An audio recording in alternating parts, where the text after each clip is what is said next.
Okay, this is a video review of this Lemorele 10-in-1 USB-C hub. I'm going to open it up, I'm going to show you all the ports up close to the camera, and then we're going to do some data testing to make sure that the speeds are what you'd expect and there's not lower quality components being used in it. Let's get started.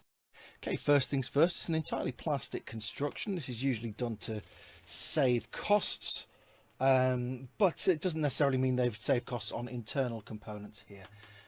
It's all labelled at the bottom here, which is good because you want these ports to be labelled. So starting on this side, you've got SD and micro SD. You've got USB-C, that's 3.0, so that's 5 gigabits a second. You've got HDMI just there, and power delivery just there. On the other side, you've got, nicely coloured in the correct colours, 2 5 gigabits a second USB 3 ports and 2 USB 2 ports. And at the end here, you've got a network connection as well. I'm assuming this is gigabit, but I'm going to be testing this, and these to make sure that the data speeds are up to scratch. Let's get started with the testing. Oh, before we get started with the testing, let's just see how long that cable is. 21 centimeters, 23.5 if you include the plug. Okay, the hub itself is that big. You can see on the grid how big it is. So we started by testing the USB-C port. This should be about 460-ish, 450, 460 megabytes a second. Yeah, 462 is a perfectly acceptable score for this. So the USB-C port is working at the 5 gigabits a second rate. That's great. Let's move on to the USB 3 Type A port.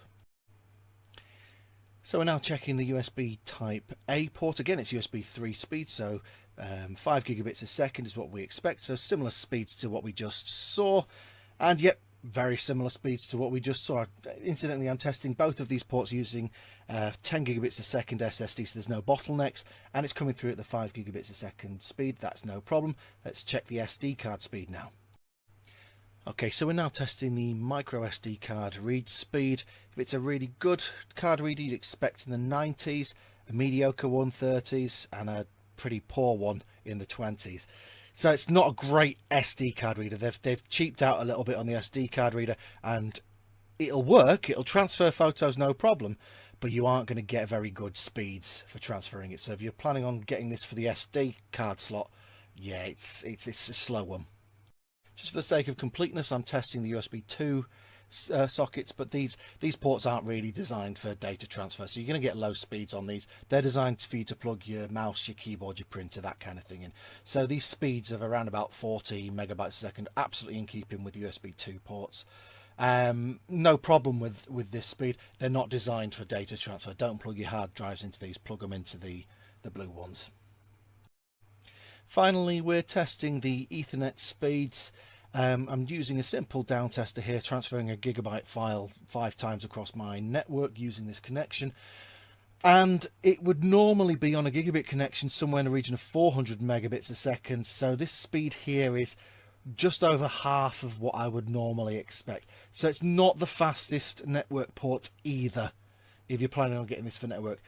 The key to everything on this hub really is it will do it. It'll do a network connection, even if it's not the best. And this one's averaging, what's that, around about 23 roughly megabits a second. It's not a great score, but you'll get a network connection if you need to use it here. And you know what, you might not really notice it unless you're transferring files across your network. You might well not notice this particular speed. So all in all, yeah, it's not a bad little hub. For about 25 quid, you're getting a lot for that. A lot of different ports. None of them are the best, although the USB 3 ones are absolutely fine. We'll finish off by just testing the power delivery, and then we'll stop there. Okay, so we're going to do a power delivery test as the final test. It's currently charging this power bank at around about 18.2 watts. So now we're going to disconnect from here and connect into the power delivery port just here. And we're going to see what kind of difference you get when this hub is in the middle. Does that reduce power delivery? You'd expect it's going to have some sort of reduction on power delivery, but is it going to make a big difference? Let's just wait for a moment and allow this to stabilize. Okay, and I have allowed this to stabilize, and what you might be able to see from this slightly larger display is that the amperage, sorry, the current being drawn is jumping all over the place. It can't stay consistent.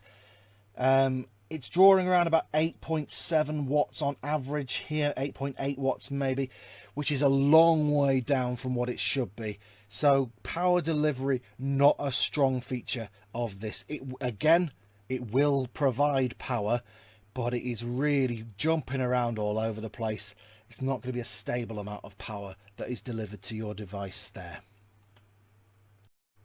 Conclusions, well, you get a lot for your money. Usually a hub with all of these features would be a lot more expensive, and that's borne out by the testing here. They've obviously used cheaper components in certain parts of this. HDMI test, I did do that off camera. You can't really see it on this, so I didn't bother showing you, but HDMI works okay. USB-C speeds were absolutely fine for data. Similarly with these USB type A ports, all working exactly as you'd expect, full speed for those. Power delivery, not great. SD card reader, not great. Network speeds, not great. But they are there.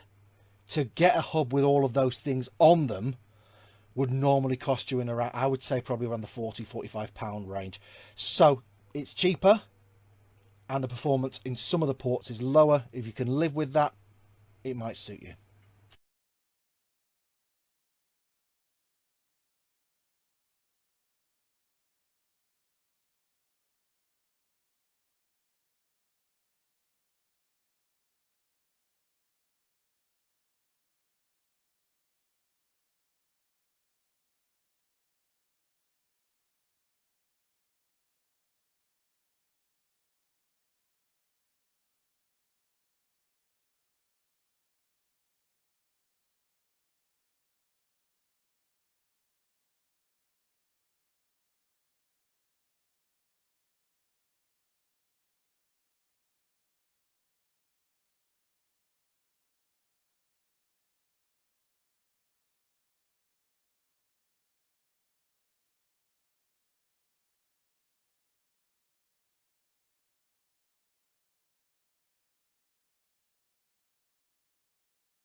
So, hier hätten wir den USB 10 in 1 Hub.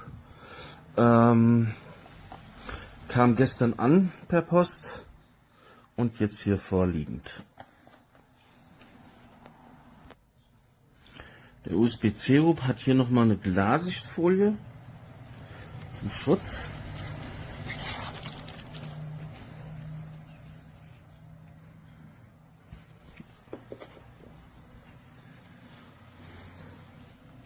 Wir hätten hier zwei USB 3.0 Anschlüsse bzw. 3.2, dann nochmal eine USB 3.0 und zweimal USB 2.0. Ein RJ45 Netzwerksteckeranschluss mit den beiden Signal-LEDs für Power und Transmit. Dann hätten wir auf der weiteren Seite einen SD-TF-Kartenslot sowie Micro-SD-TF-Kartenslot sowie einen SD-Kartenslot. Wohlgemerkt SDHC für beide. Hier haben wir einen Datatransfer für USB-C, einen HDMI-Ausgang mit den höchsten Spezifikationen und dann hätten wir einen Power Delivery Anschluss, sprich also für die Eingangsspannung bis 100 Watt von einem Netzteil, externen Netzteil. Hier der USB-C Anschluss.